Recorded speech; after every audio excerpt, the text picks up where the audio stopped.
Hey guys, I'm Sean Clearon with Vital MX with former Supercross racer Ricky Orks and longtime motorcycle tester. We are at Castillo Ranch checking out the 2020 Kawasaki KX250. This bike, it kind of looks similar to last year's model. I mean, it's the same plastics, the same look. There's actually green plastics now where there was white before.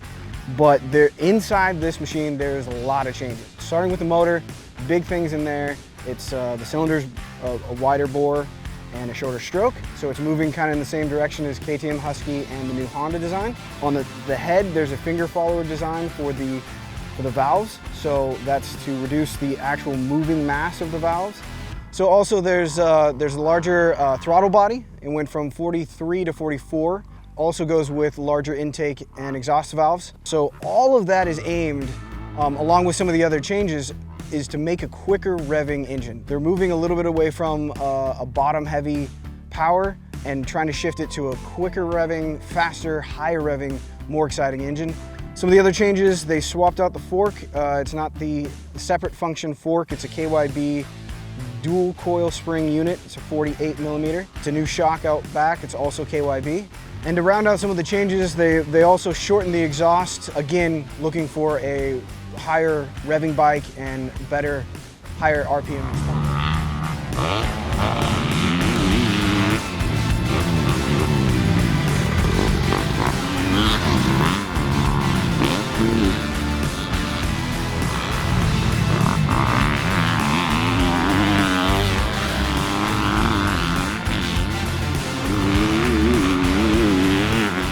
So riding the bike, the engine is night and day different from the 2019 bike.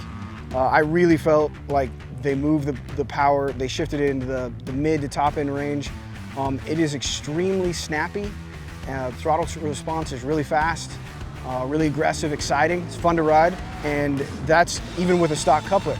And that's what we rode mostly. So what did you think of the power? I thought compared to the 2019, they just had moved the rev range up, you know, like it felt like the bike doesn't sign off like the 19 version did. The 19 was maybe a tiny bit more down low, but this bike from mid to top end it's just pretty incredible. We also tried the black coupler, which is the richer coupler, and that actually kind of felt like a halfway step between the 19 and the 20 bike. It slowed things down a little bit. I feel like the stock green coupler, when you make a mistake, the power is so responsive, where the black kind of chills everything down a little bit, maybe fattens up the bottom, but it takes away some of that throttle response. I like the stock coupler, the green one. I felt that the power for my style of riding was awesome.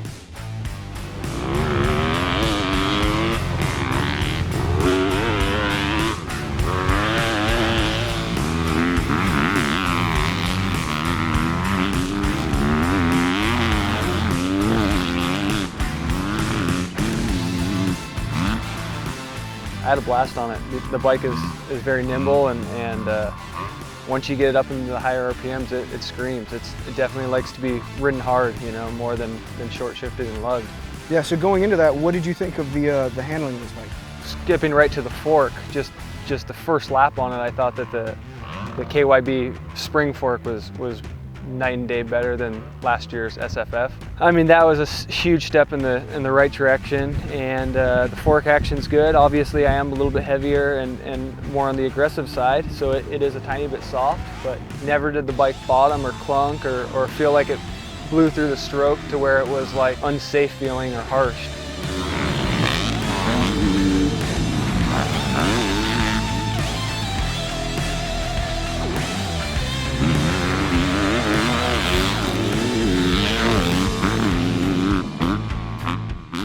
So far, I can't really think of too many things that I'd want to change right off the bat.